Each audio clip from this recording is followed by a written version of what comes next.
하나님께서는 두 가지 이유를 들어서 너희들이 나를 보지 않았느냐 이렇게 말씀하십니다.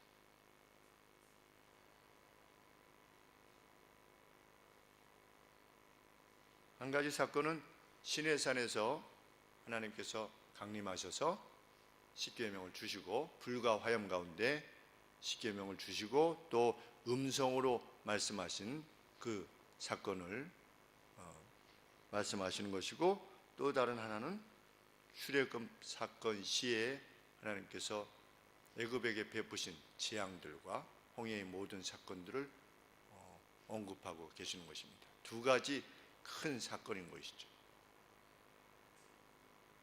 우리는 때로 살아가면서 하나님께서 하나님의 살아계심을 드러내 주셨으면 좋겠다, 정말 하나님을 좀 보았으면 좋겠다,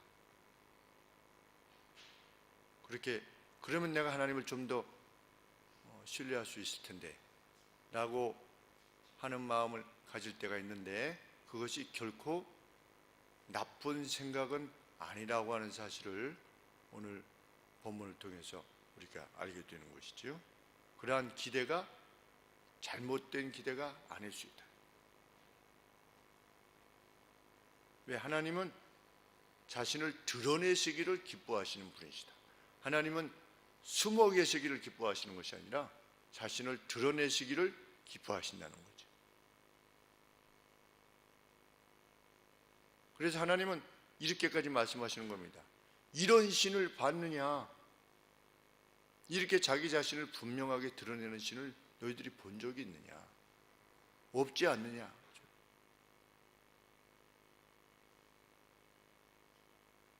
달리 말하면 하나님은 구체적인 역사를 통해서 하나님 자신이 살아계심을 드러내기를 기뻐하시는 신이시라는 것이죠. 특히 이 신명기서가 기록될 당시에는 성문화된 기록이 없었던 거지요. 우리는 하나님에 대해서 알지요. 이미 성경이 이렇게 기록되어 있으니까 읽고서 그러신 분이구나 이게 알 수 있지만, 모세가 이것을 기록할 당시에는 성경 자체가 없었던 거지요. 그러니까 성문화된 기록이 없었을 때에는 하나님의 살아계심을 눈으로 보여주시는 수밖에 없는 거지요. 오늘 하나님께서 좀 덜 나타나시는 이유는 무엇입니까? 여기 다 보여줬다는 겁니다.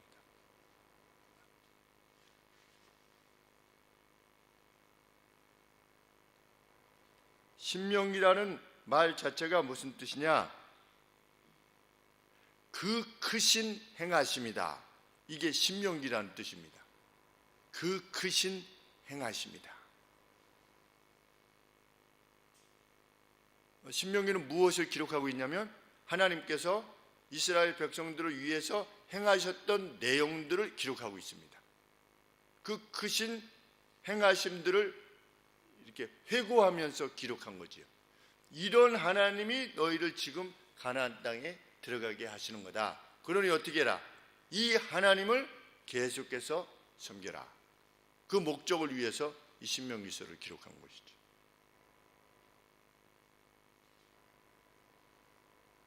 (34절) 말씀에 어떤 신이 와가지고 시험과 이적과 기사와 전쟁과 강한 손과 편팔과 크게 두려운 일로 한 민족을 다른 민족에게서 인도하여 낸 일이 있느냐? 그리고 33절에 어떤 국민이 불 가운데서 말씀하시는 하나님의 음성을 너희처럼 듣고 생존하였었느냐? 하나님이 이렇게 말씀하시는 겁니다. 역사 가운데서 구체적으로 나타나셔서 자신의 존재를 실증하지 못하는 신을 신이라 말할 수 있느냐? 없다는 거지요. 다른 신 존재는 역사 속에서 자신이 신이라고 하는 것을 존재 증명을 할 수 없다는 겁니다. 그런데 나는 너희들에게 하지 않았냐는 겁니다.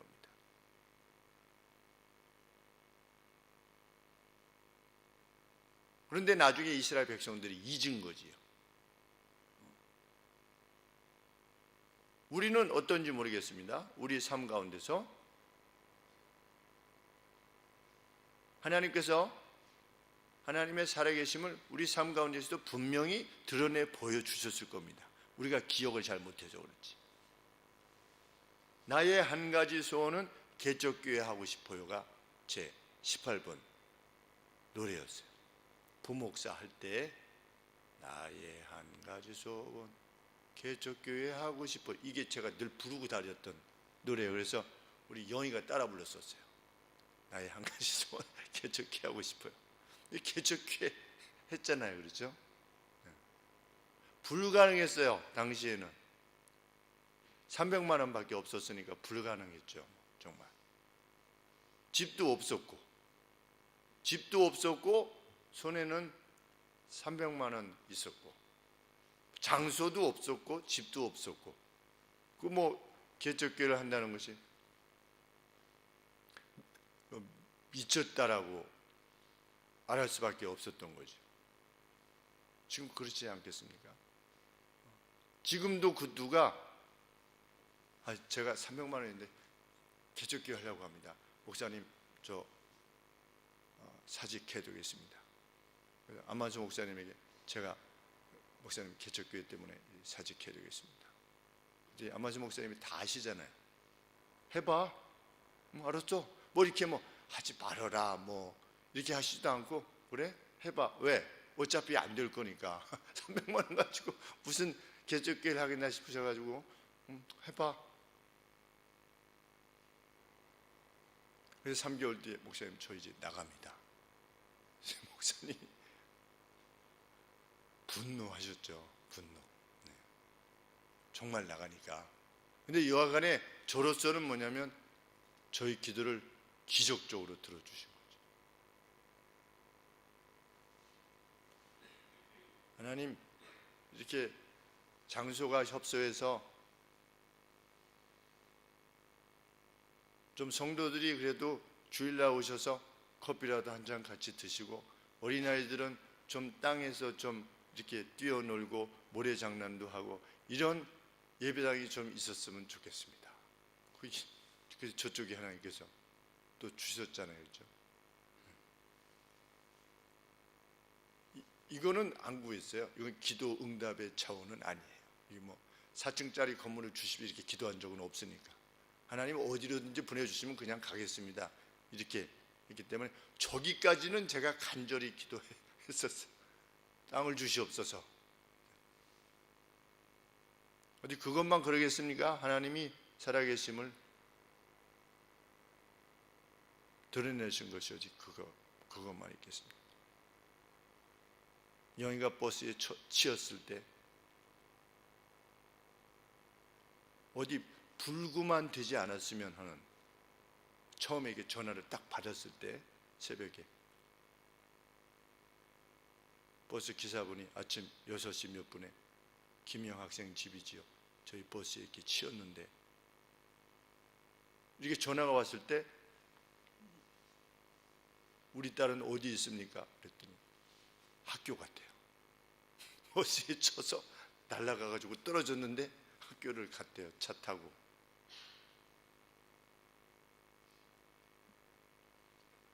일생에 있어서 그런 사건들은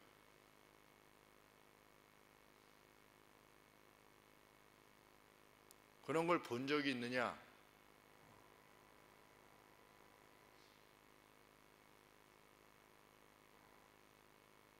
하나님, 저는 미국에 유학을 가야 됩니다. 하나님의 말씀을 더 깊이 연구해서 제가 이해하지 못하는 부분들을, 그래서 연구를 해서 성도님들에게 하나님 말씀이 이 말씀입니다 라고 하는 것을 전해야만 됩니다. 하나님 가게 해 주옵소서. 그래서 2번 리젝트 됐죠. 비자 리젝트. 근데 또 다행히 돌아온다는 것을 어떻게 보장할 수 있느냐? 목사들은 가서 이제 박사까지 하면 한 10년을 하니까 자녀들이 그동안에 커가지고 못 돌아오는 거지요. 그냥 자녀들 때문에 할 수 없이 눌러앉게 되니까.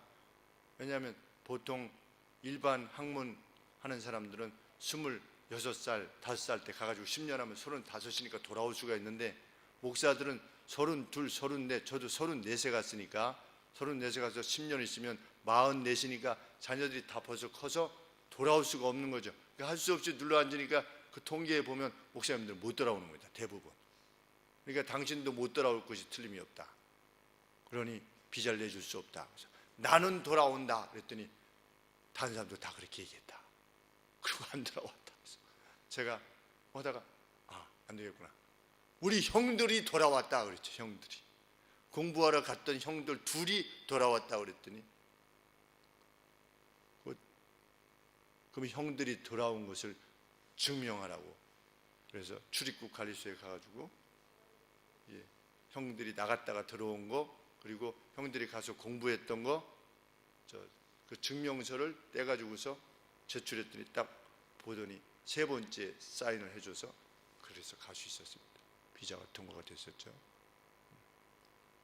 그래서 제가 3번째 만약에 가면서 하나님 앞에 기도하기를, 하나님 이번까지 리젝트 되면 저는 하나님이 가지 말라고 그러는 줄 알고 안 가겠습니다. 이렇게 했었는데 3번째 돼서 가게 됐습니다. 이제껏 어떤 선한 소원을 가지고 있었을 때 그 말도 안 되는 이야기들 속에서 하나님께서 그 일들을 이루어 주시는 것을 회상해 보면 감사하게 이루 말할 수가 없는데, 우리 여러 성도님들도 마찬가지실 거라 저는 생각을 합니다. 여러분들이 어렸을 때부터 신앙생활을 하셨다면 어렸을 때부터 하나님 이번만 이렇게 해주시면 정말 하나님의 살아계심을 제가 확실히 믿고 앞으로 이루겠습니다. 그 중고등학교 때 다 소원들이 있었겠죠. 가만히 돌이켜 보면 하나님께서 어떻게 행하셨는가를 얼마든지 생각해 볼 수 있을 것입니다.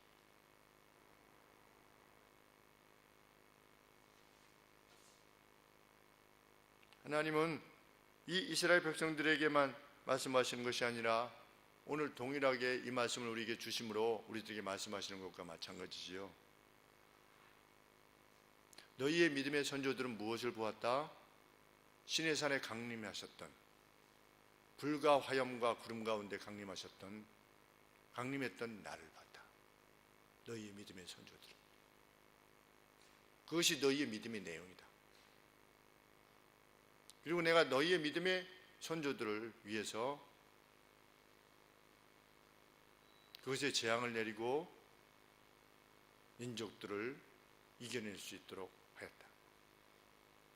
내가 홍해를 갈랐고 요단을 갈랐으며 300명으로 원수를 물리치게 하였다.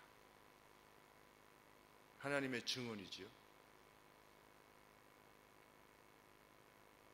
하나님 어떠신 분이냐? 역사 가운데서 구체적으로 나타나셔서 자신의 존재를 실증하시는 분이시다. 오늘도 우리가 준비만 되어 있으면, 이스라엘 백성들은 준비가 안 됐는데도 나타나신 거죠. 왜? 그렇게 이끄셔야만 했기 때문에. 하나님 우리 앞에 나타나 보여주시기를 원하시는 분이시다 라고 하는 사실을 우리는 기억해야 할 겁니다. 누구든지 간절히 나를 찾고 찾으면 내가 만나줄 것이다.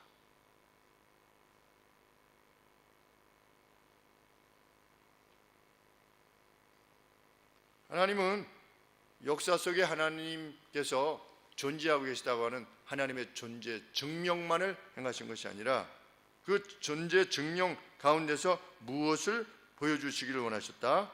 그들을 사랑하고 계시다는 사실을 증명하기를 원하셨다.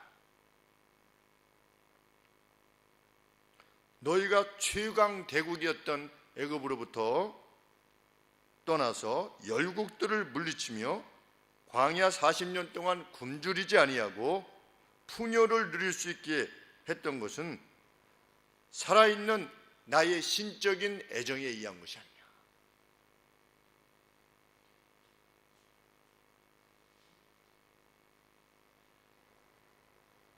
그러면서 뭐라고 말씀하십니까?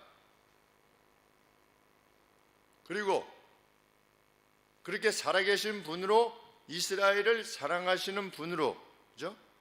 그 능력의 주로 또 이스라엘을 사랑하시는 분으로 너희들에게 요청하는 바가 뭐냐? 너희들에게 준 게 뭐라고 말씀하시는 겁니까? 40절 말씀에 오늘날 내가 내게 명하는 여호와의 규례와 명령을 지키라. 앞쪽에 쭉 언급하신 다음에 그러므로 어떻게 해라? 내가 너희를 위하여서 주는 여호와의 규례와 명령을 지켜라. 나 살아있지 않느냐? 그리고 너희를 사랑하는 것을 내가 보여주지 않았느냐? 그런 신이 너희를 위해서 주는 것이 그 애정의 산물이 뭐냐? 다름 아닌 여호와의 교훈이다. 36절 여호와께서 너를 교훈하시려고 훈련시키시려고 했는데 최종 산물이 뭐냐? 여호와의 규례와 명령이다. 하나님이 명령을 주신 목적은 무엇이라고 하는 것입니까? 너와 내 후손이 복을 받아서 내 하나님 여호와께서 내게 주시는 땅에서 한없이 오래 사는 것을 목적하는 것이다. 그런데 이스라엘 백성들에게 여호와의 그 규례와 이 법도가 어떻게 인식될 수 있었던 겁니까? 그게 어떤 규정으로, 구속으로 이해되어질 수 있었던 거죠. 이거 해라, 이거 하지 말아라 이렇게 했을 때 구속으로 이해되어질 수 있었기 때문에 하나님은 먼저 무엇을 언급하시는 것입니까? 나는 능력으로 너희를 구원해냈고 그만큼 너희를 사랑하며 무한한 능력을 지닌 자로서 너희를 사랑하여 이 명령을 주는 거라는 것입니다. 오늘 예수님 믿기가 어려운 이유는 무엇인가? 사람들이 예수님을 잘 안 믿으려고 하는 이유는 무엇입니까? 하나님이 명령하신, 예수님이 주신 명령들을 수행하는 것이 구속이라고 이해하는 것이죠. 뭐 하지 말아라, 뭐 해라, 이걸 구속이라고 여겨요. 예수님 믿으면 그거 못한다는 거죠.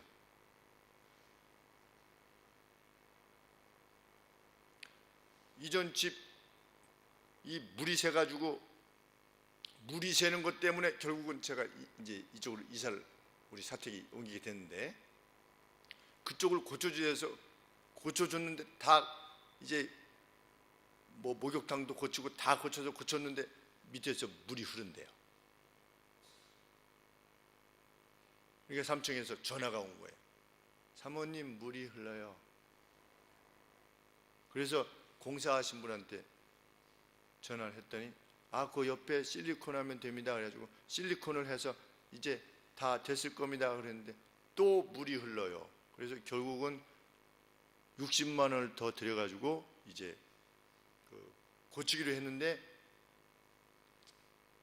그 인테리어 사장님이 30만 원, 우리가 30만 원 이렇게 하기로 한 겁니다. 우리가 일반적인 상업적인 논리로 치면 그 30만 원 우리가 내야 됩니까? 안 내야 됩니까? 안 내야 되는 거죠. 저 집사님이 뭐라고 그랬을까요? 여보가 목사라고 하는 바람에 목사라고 하는 바람에 할 수 없이 30만 원 그거로 아웅다웅 못하고 30만 원 쉽게 얘기하면 뺏겼다 이거죠.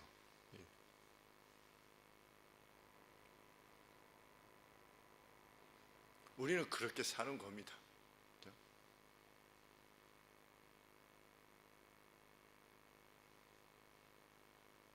그 뭐가 해당될까요?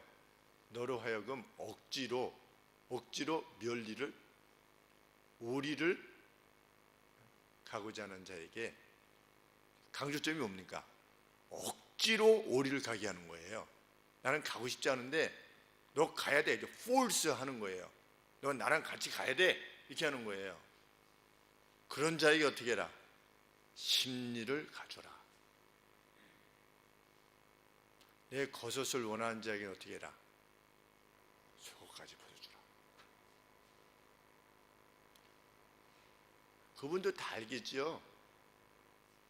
우리가 멍청이가 아니라는 것을 저희 집사람을 모르겠습니까? 인테리어 사장님이 우리 집사람을 겪어보면 이 사람이 어떤 사람이라는 걸 모르겠어요. 멍청하니까 준다 이렇게 생각했습니까? 결코 그렇게 여겨지지 않을 겁니다. 그런데도 불구하고 주는 거예요. 그것이 그가 훗날 복음을 받아들이는데 어떤 그 조그만 불씨들이 되어지기를 원하는 거죠. 우리가 일반 사회에서 말하는 정의를 말함보다 손해보기를 원하는 것이죠. 예수님께서는 죄가 없으셨으나 죽으신 거죠. 정의로움으로 치면 얼마든지 불의한 죽음이라고 항변할 수 있었지만 예수님은 한 말씀도 하시지 않았습니다. 그들의 악을 알았고 그들이 앞으로 초래되어질 벌, 예루살렘이 초토화될 것이라고 하는 사실에 대해서 이미 언급하셨고 단지 불쌍히 여겼을 뿐입니다.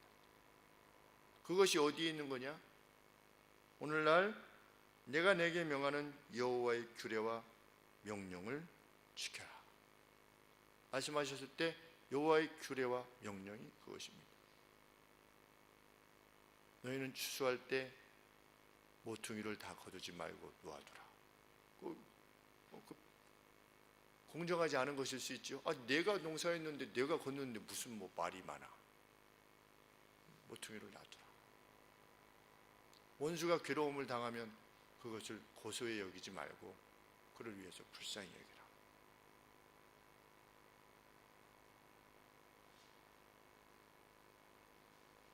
그렇게 하면 어떻게 할 것이다? 너와 내 후손이 복을 받았어. 너도 복을 받고 너희의 후손이 복을 받을 것이다. 그렇게 30만 원 손해보는 아빠 엄마를 지켜보는 영희, 현희, 윤희가 복을 받을 것이다. 왜? 그게 살아가는 방식이라고 하는 것을 배우게 될 테니까. 그리스도인으로서 살아가는 방식이 이 방식이라는 것을 볼 테니까. 여호와께서 내게 주시는 땅에서 한없이 오래 살리라. 천국이죠. 천국. 가나안 땅 천국에서 한없이 오래 살게 될 것이다. 그것이 나의 약속이다. 그래서 우리는 어떻게 해야 됩니까? 여호와의 규례와 명령에 대해서 익숙해져야만 합니다. 그 명령들, 각각의 명령들에 익숙해져야만 됩니다. 그래서 어떤 상황들이 발생하면 하나님의 주신 이때 어떻게 하라고 하셨지? 라고 하는 명령에 가까이 가야 되죠. 그 명령대로 준수하면 됩니다.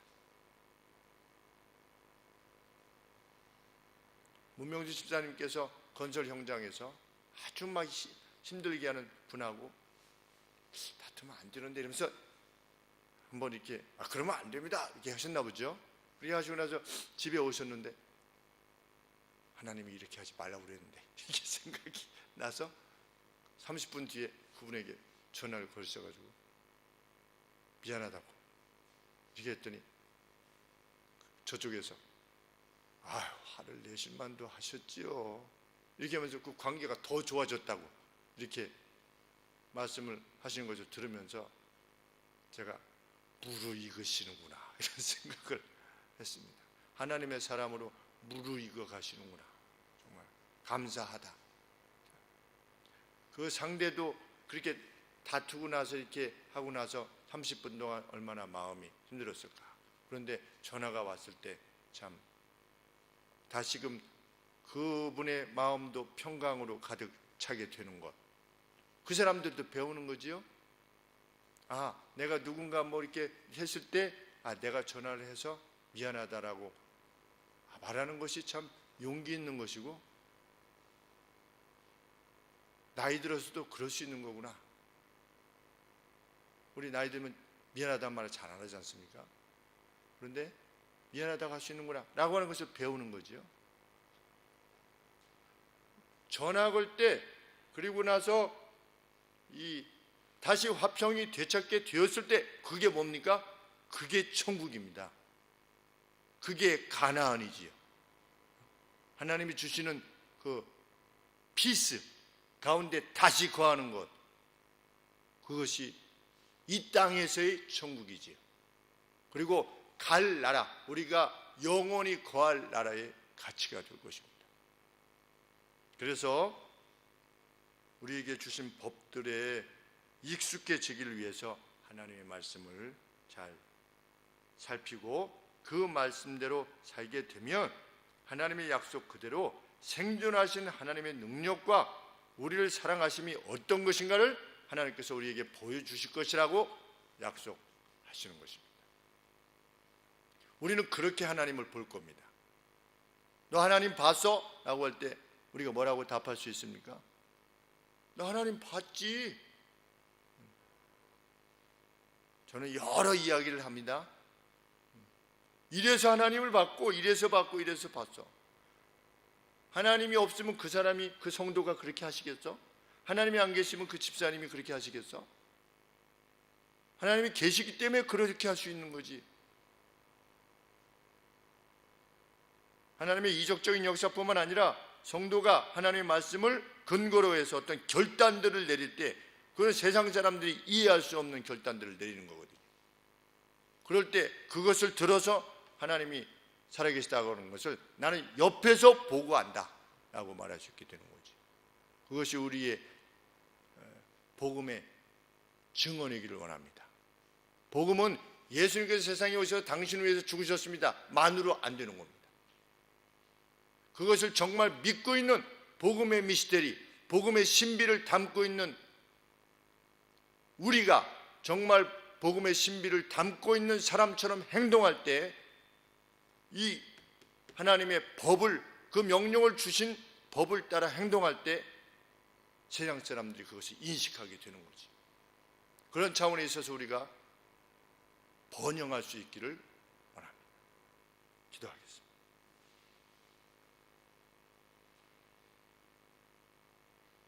하나님, 우리의 손에 들려주신 이 하나님의 말씀을 위하여 수십만의 우리 믿음의 성도들이 순교를 당하고 괴로움과 핍박을 당했는 줄 압니다. 그럼에도 불구하고 저들이 이 말씀이 진리의 말씀이기에 이 말씀을 보존하며 이 말씀대로 살기 위해서 그 길을 갖는 줄 압니다. 하나님, 저들이 살아있는 동안 이 말씀을 통하여서 세상의 평화의 왕이 누구시며 참된 평강이 무엇인가를 드러내기 위하여 온 힘을 기울였을 것임을 저희는 믿고, 또 아버지 그들로 말미암아 그들이 살아갔던 공동체와 세상이 복을 힘있게 되었을 것이라 저희는 믿습니다. 하나님, 저희 오늘도 여기에 사는 존재의 목적이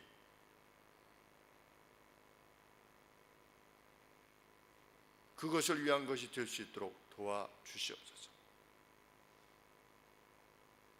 저희들이 가는 곳곳마다 또 저희들이 몸담고 있는 그 어느 곳에서든지 하나님의 율례와 법들을 쫓아 살게 해주시고 하나님만이 행하실 수 있는 그 놀라운 회복, 새로움, 그것들이 이루어지는 놀라운 역사의 현장에 저희들 있게 하시고 그것을 순종을 통해서 야기할 수 있는 저희들이 되게 하여 주시옵소서.